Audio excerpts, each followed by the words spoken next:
name is Jenna and today I'm here doing my November wrap up and my December TBR. November was kind of a really busy month for me. So at the beginning of November I was finishing up all of my university assignments, which are done now. Uni is done. I have all my final grades. I'm so happy with them. So I was doing that. I was also participating in NaNoWriMo, which I will leave a link to my introductory video to that in the description box below. That's over now. I was really proud of myself with how I went with that, but again that took up a lot of my time, and of course I work. So I still managed to read 5 books this month. One of them is a critique book, which of course I will not be talking about, but the other 4 were all 4 and 5-star reads, and I had like the best reading month ever, and I am in the biggest sci-fi kick at the moment as well. Like, it's continued on into December. It's actually kind of a problem, but at the same time I love sci-fi and I don't ever read enough of it, so I really don't mind. But I'm just gonna jump straight into the books that I read. There's only 4 of them, but you know, I would like to talk. So the first book that I read in the month of November was It Came From the Deep by Maria Lewis. This was Maria's first ever YA novel, and she released it exclusively as an ebook. So I read it in ebook format, which is why I don't have a physical copy in my hands, because a physical copy does not exist. And oh my goodness, this book was so good. So I gave this book a 4 out of 5 stars, and I just looked at my Goodreads review. Turns out I never did one because I finished it at like midnight or something ridiculous. The window's now open because I'm dying in here. It's so hot, but like you might be able to hear birds, so apologies if you do, but they're cool. So It Came From the Deep follows a girl named Kaya whose career as an Aya woman on the Gold Coast is thrown into jeopardy after a horrific accident that someone is trying to blame her for. After nearly drowning in Lake Pulitz, which I'm still not entirely sure how to say that, she is convinced that she saw something in the bottom of the lake that saved her, and so she sets out to try and figure out what this thing is, whether she was just seeing things, and adventures and misadventures kind of ensue from there. I found the story to be really compelling and really enjoyable. I think that the characters were really well thought out and just so much fun. The story itself is described as kind of the Little Mermaid meets Creature from the Black Lagoon, and I definitely got elements of both of those. Well, more like Little Mermaid because I've never actually seen Creature of the Black Lagoon, but I kind of get the gist of it. But all in all, I really thoroughly enjoyed this book and I gave it 4 out of 5 stars. I was actually also on the blog tour for this one, which was super exciting, so I will leave a link in my description box below to the video that I made for that. It was called Mermaids Anonymous, and I had the most fun making that skit, so definitely go and check that one out if you like to watch really silly, funny little skits, because I think I was funny, but you know,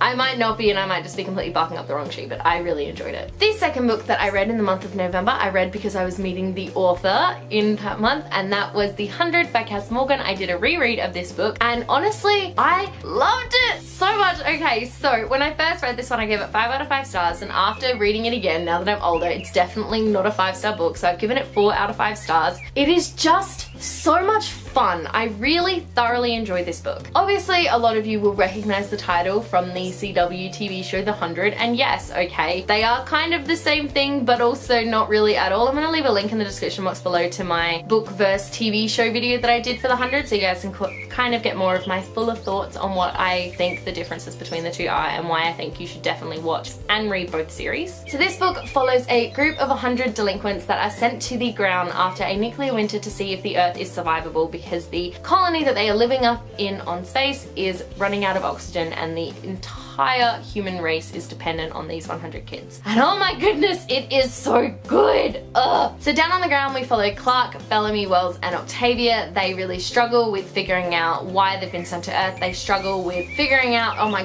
god, those birds are so loud! And the garbage truck. This is why you don't leave your window open when you are filming, but like it's either the window or the fan. You're getting one or the other. I do have to say though, this book has a massive case of an insta-love triangle. So it's not even just insta-love, and it's not even a love triangle, okay? It's an insta-love triangle. It does get fixed, and it's not so much there anymore by the end of the book, but it's still very present, and it was one of the things that made me cringe so much. Basically though, I would describe this as like a soap opera in space for teens. That is the best way to describe it. When it comes to survival skills, you'd expect these kids to have some, but they don't. They have no survival skills whatsoever. And then up on the spaceship, we follow Glass and Luke, who I would describe as the Rose and Jack from the Titanic, because that is exactly what their relationship is up there, and it is beautiful and heartbreaking, and I love every second of it. I then continued with my 100 reread, and I read Day 21, also by Cass Morgan. This is the sequel to The 100. So this book follows directly on from the original book. The 100 have been down on Earth for 21 21 days now, things up in space are looking very, very dire, and everything is just kind of stepped up a notch, and it is just such a fun book. I'm not going to go too much into what this book is about, obviously, because it is a sequel to the first one, but basically it follows the same characters who are up in space and the same characters who are down on the ground, and it kind of explores new and unexpected things that they found on Earth. It follows with the kind of Titanic-ish-esque story up in space, and I just found it really fun. It's definitely, like I said, soap opera in space for teens, and I highly recommend that you guys do give it a read because it is just a lot of fun. Very romantic, very kind of sappy in places, and considering I hate romance, I do really enjoy this book. And because I'm pretty sure I didn't say it, I gave it 4 out of 5 stars. And the last book that I read in the month of November is another book that I did not do a proper Goodreads review of, but I think you should probably go and check out my original one that I've posted, because I posted it at like 2:30 a.m. when I finished the book. My head had exploded, I didn't know what to think, and it's just me rambling, and it's actually kind of funny. The book I am talking about is Unearthed by Amy Kaufman and Megan Spooner. Oh my god, this book! I gave it 5 out of 5 stars, and it was just mind-blowing. So going into this book, I had a feeling that it was gonna be epic. I'd heard a lot of good things about it. I knew there was like a cliffhanger sort of ending, so I was always ready for that. I'd heard that it started with a really like explosive beginning that had a bit of a slow drag, and then it just like was turn after turn after turn. And oh my goodness, that was so true. I got to a point where I was just like, you know what, screw it. I'm just gonna read the entire book because I need to know what's going to happen. So in this book, Earth has received a transmission from a long dead race called the Undying, who have broadcasted this message leading them to their planet of Gaia. So humans are currently exploring Gaia because they think that there's a treasure trove there that they need to explore and that they can exploit because things on Earth have taken a turn for the worst. So this book follows a boy named Jules Addison who is on Gaia to try and figure out exactly what the Undying's message means, and also to sort of explore a little bit more of an alien culture. And it also follows a girl named Amelia Radcliffe, who is a scavenger who is on Gaia trying to find tech that she can sell so that she can save someone that she loves very much back home. That's all I can really say without giving a lot away, but honestly, I mean, just read this book, okay? These two kids, they get thrown together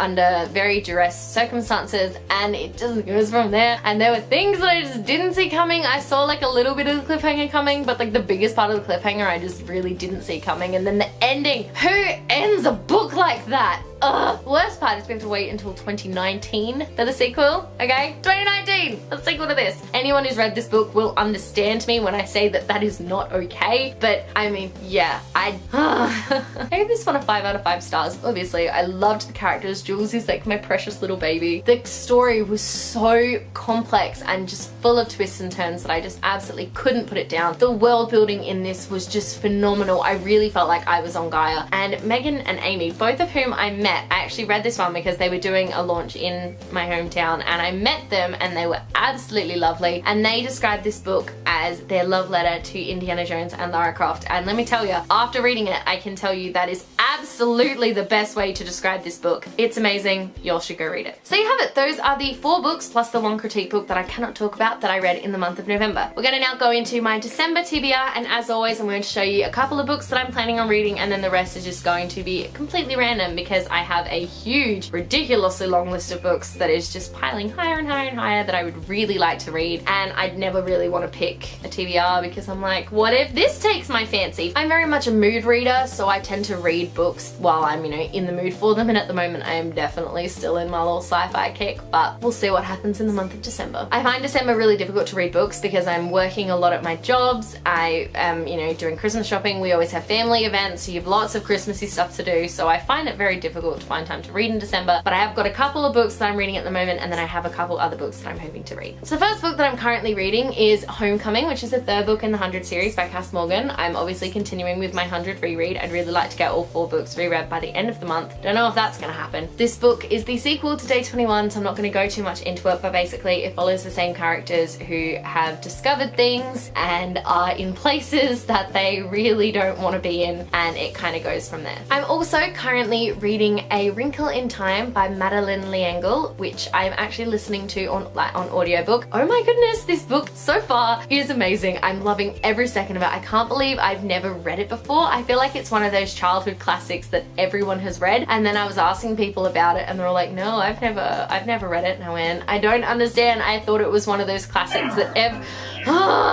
that thing though, that thing. So I thought it was one of those classics that just everybody reads, but apparently not. This book follows a girl named Meg Murray whose father has gone missing. One night she is visited by someone called Mrs. Whatsit, by someone called Miss Whatsit, who tells her younger brother Charles Wallace and her friend Calvin that they are going to be going on an adventure to try and find her father. They are joined by Miss Who and Miss Witch, and honestly, I am in love with this story. Like I'm so obsessed with it. I listen to it any chance I get. I bought it and then like the next day I was already halfway through the novel because I just love it that much. So I'm really looking forward to seeing how that one wraps up. So it's the only 2 books that I'm going to show you on my TBR. Once again, I have a massive list of books that I need to pick from. It's funny, I always look like over here, it's because I'm looking at my wardrobe, which is where I keep kind of my TBR books. So this is like my pretty bookshelf, and then I have like my TBR bookshelf in there, which is a nightmare and is growing. It has so many books on it. It has 16 books on it. I don't think I'm gonna get through 16 books in December, but hey, now we have a January list. Thank you guys for watching. I hope you enjoyed. Let me know in the comment section below what books you read in November and what books you are planning on reading in December. I would absolutely love to know. If you like this video, be sure to give it a huge thumbs up and don't forget to subscribe to my channel so you don't miss a thing. Stay random. Bye.